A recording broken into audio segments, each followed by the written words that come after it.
I was an atheist on Friday. By Monday, I wasn't. This happened in one weekend.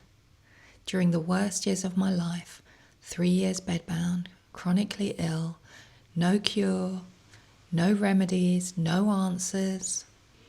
And this changed everything. If you're someone who has any kind of chronic pain or chronic illness, you might be asking the question, why is this happening to me? That certainly is a question that I was asking. It looked so bleak.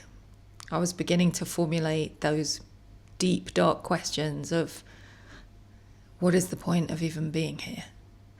And I was beginning to look for a way out. Like I'm barely breathing. Do I have to stay here with all this pain? Why is this happening? And I would look online, as so many people do. I would look online for the cure, for the answers, and also I would look online for company or anything that would be soothing to me. And I had been watching, before I became completely bedbound, I had been watching Eckhart Tolle, who is a spiritual teacher who you may have heard of. And he wrote a wonderful book, and he talks about becoming present in the present moment and being here now, the power of now. And so I'd always been following him for quite a few years before, and I'd used his work really to calm myself down. I thought that the spiritual journey was kind of what he was teaching, this thing where you're like, sure, we call it consciousness. He doesn't tend to use the word God. He's reaching a wider audience that way for people who want the benefit of meditating and becoming present and connecting to themselves without having to say they believe in God. So that fitted me perfectly, because I had labelled myself very young as an atheist, and rather shamefully, I hate to admit this, I think when I was young I kind of looked down on people who believed in God. Yes, I was very arrogant, as so many young people are, not everybody, but I was. I thought, guys, we realised Santa Claus wasn't real when we were young, and yet some people continue with this other story, and I thought they were really the same thing. By this point, chronically bedbound, in my late 40s, thinking this is, I guess, the end of my life, I definitely didn't believe in God in any way, shape or form. But this spiritual teacher, Eckhart Tolle, who had given me support through his meditations and his talks, because they would help me feel less full of fear, they would help soothe me, and I looked for him. As soon as I went down with long COVID, I searched on YouTube each day for quite a few weeks, and I felt really gutted that he wasn't publishing any materials, because we were going into a worldwide crisis. It was the beginning of the pandemic. It was March 2020. And suddenly the support that I had had up until that point had vanished. I later found out that he had chosen to look inside and do deep meditations, and he spent maybe 2 months without publishing anything. And I definitely took it personally. I was like, how could you do this to me when I need you? Like, I need the support now that we're going into a crisis. Now that I look back, I see it differently. But what happened was that YouTube presented me with someone else. And it presented me with a different spiritual teacher. And the first video that I clicked on, I think it said a prayer for peaceful living or something like that. It was something that indicated peacefulness. And as I was feeling full of fear and very frenetic, and I had this new illness that nobody seemed to know what it was, but it meant my life seemed to be over, I was looking for that help. So I clicked play. It was short. I think it was 8 minutes long. And this man is talking, And he's just saying things like, yes, the world is going through a lot, but flowers are already starting to grow. Nature is already starting to restore itself. It's quite good in a way that the world has shut down because the planet needs it. He was kind of giving a very different perspective on what was happening, which I found very helpful because I'd only heard negative things. And then he said, okay, so now we're just going to put our hands together. And I think he did it like this. And I just watched, and he said, come on, put your hands together. And I was like, oh, okay. And he was so direct but full of compassion that it felt good to just follow along with him. And his voice was very fatherly. And then he said a couple of more sentences, and I'll tell you what they were. But I started crying so much that I couldn't stay standing. And I remember sort of falling to and sitting on the floor. I was in the kitchen of my house. I wasn't full-time bedbound at the beginning. So I was making myself some food. I was in the kitchen, and I just sort of collapsed and fell on the floor. And I didn't know what was happening to me. And I was bawling my eyes out like a baby. And it was still playing. And he was saying things like, thank you for the air I can breathe. Thank you for the sky where the birds are flying past. Thank you that the earth holds me up. Thank you that I have legs and that I can walk around. And then he said, and some people can't walk around. Thank you that I can sit down. And then he said, some people cannot sit down. Thank you that I can lie down. Thank you for this life. Thank you. And it kept going on, and it broke something inside of me because I was feeling like I have nothing to say thank you for. I have pain, suffering. I have a family who are not supporting me or helping me or caring about me.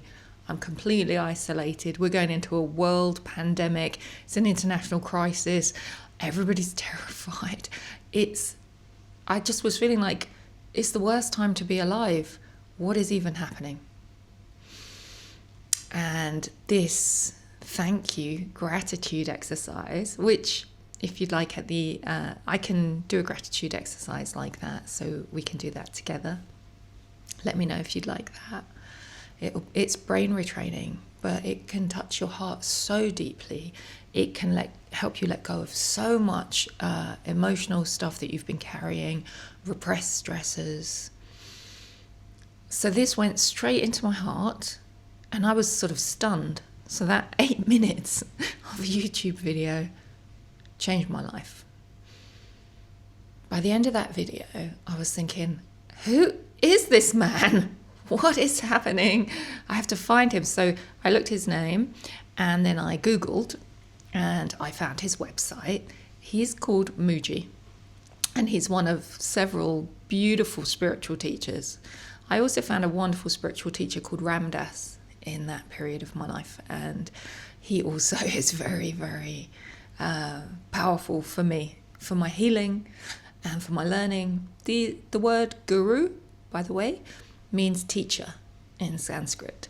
So sometimes you might see these people called a guru, and Ram Dass, who is very funny because he's an American Jew, and so he laughs when he's talking about being a guru. He is one, but he has this kind of real 70s vibe about him, talking about it's like sex, drugs, rock and roll, and free love. so he's not what I would have thought a guru would be like as well. So I researched this new teacher I had discovered, and it said on the website, there's an online retreat starting this weekend. And I was sick. I didn't know what day it was.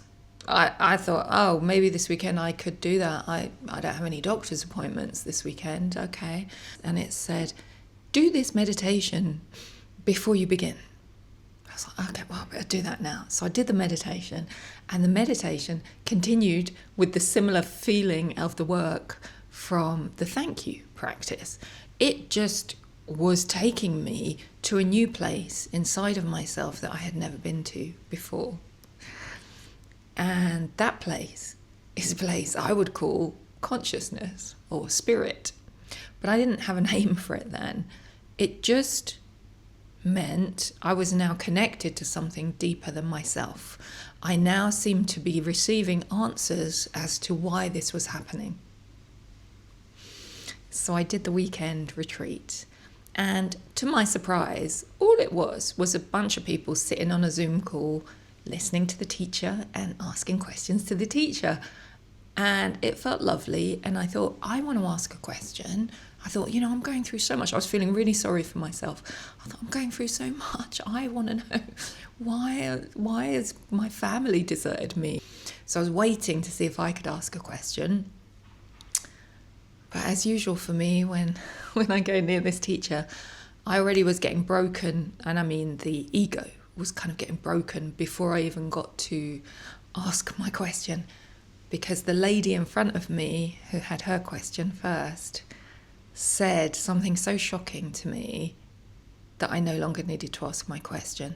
She said that she appreciated the support and the love of the spiritual teacher, and she was finding it hard because both of her children had died. And that just took me to the next level of, who am I to think I deserve more when other people are suffering this intensely and have been through so much? I thought I was going through so much.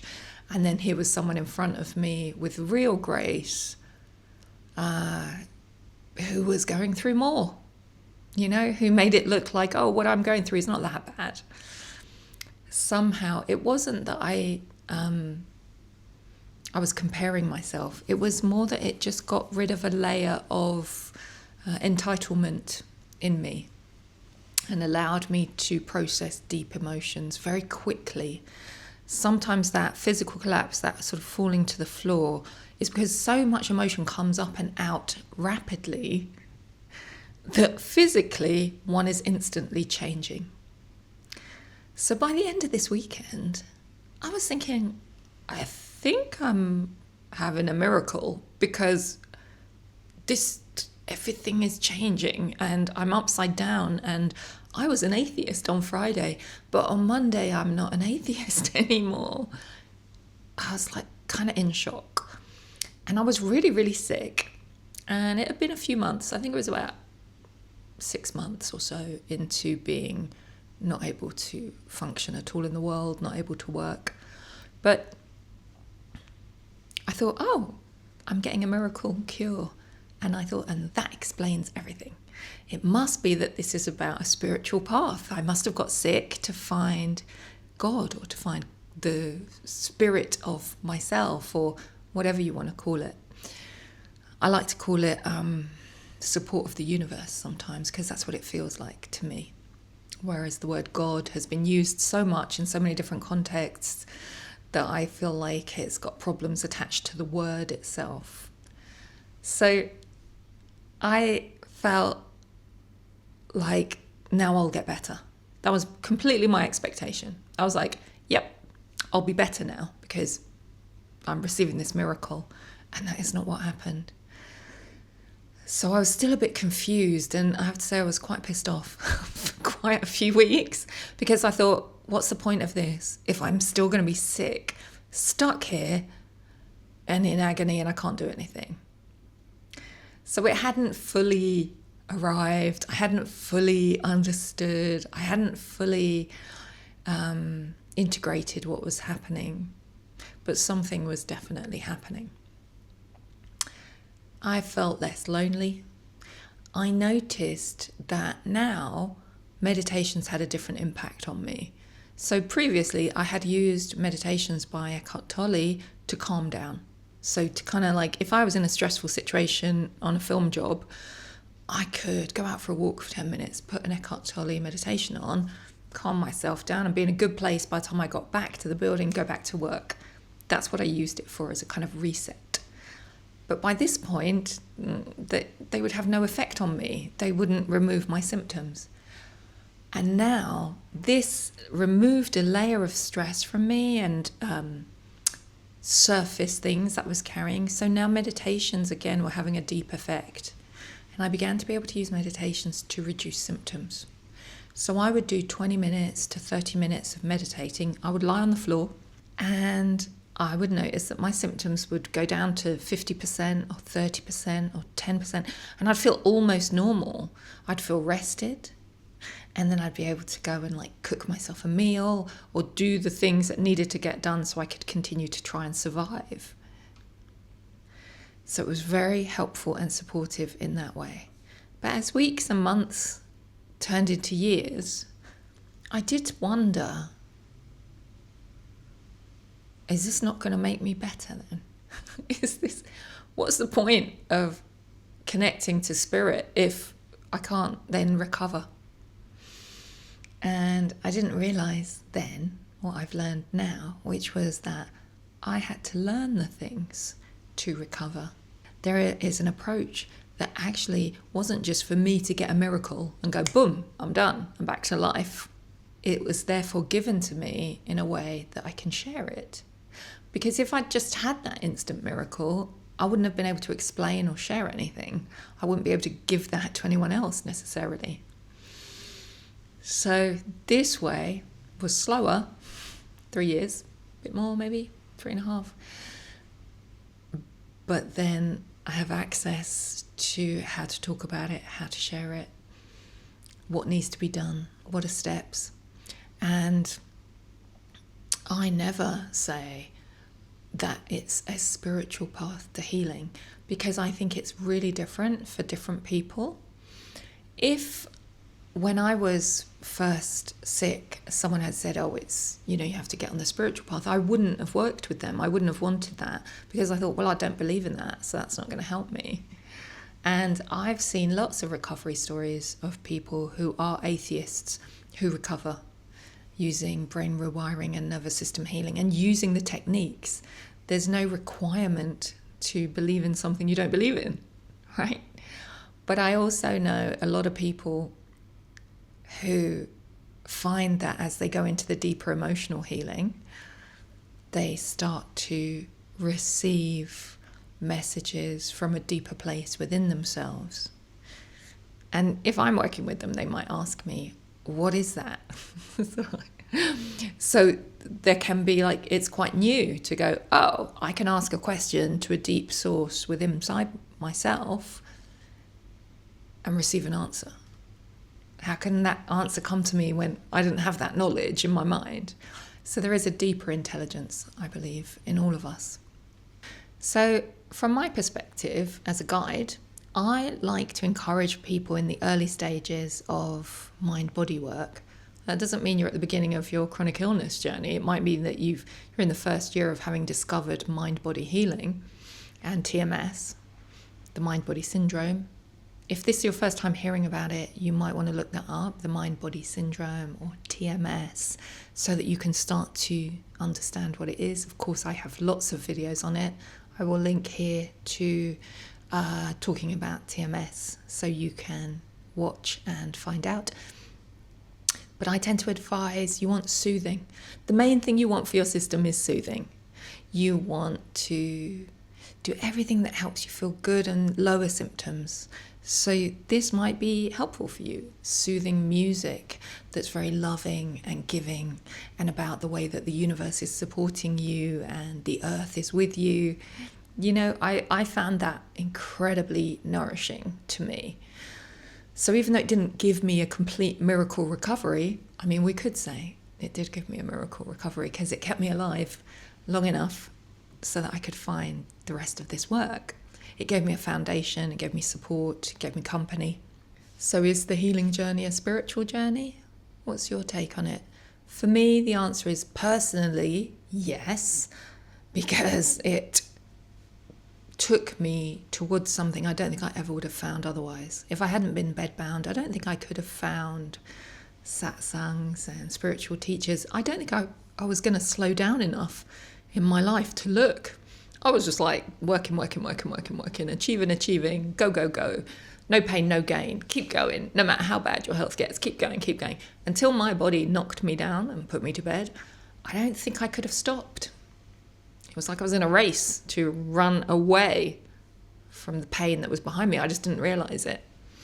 I was running, running, running. So when I got knocked down, I had to deal with that. I had to release the past. In fact, that's how you become present now. And after a couple of months, Eckhart Tolle did start releasing videos again.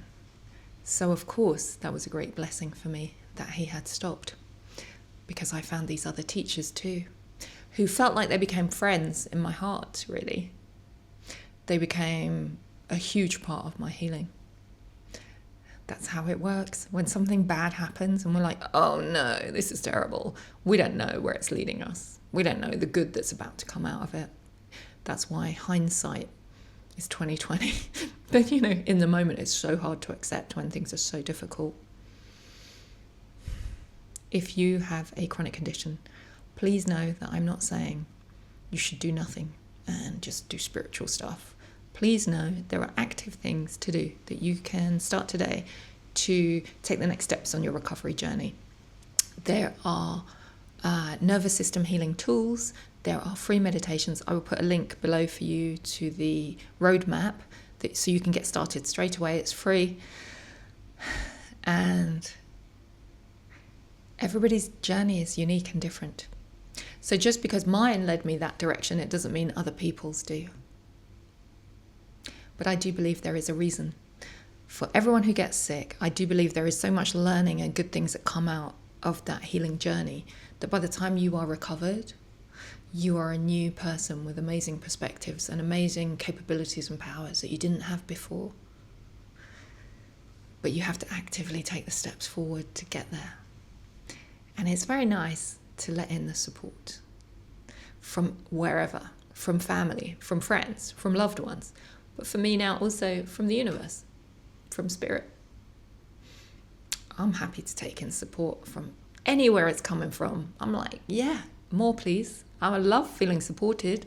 The first 50 years of my life, I didn't feel it. So I'm happy to have extra now to make up for lost time.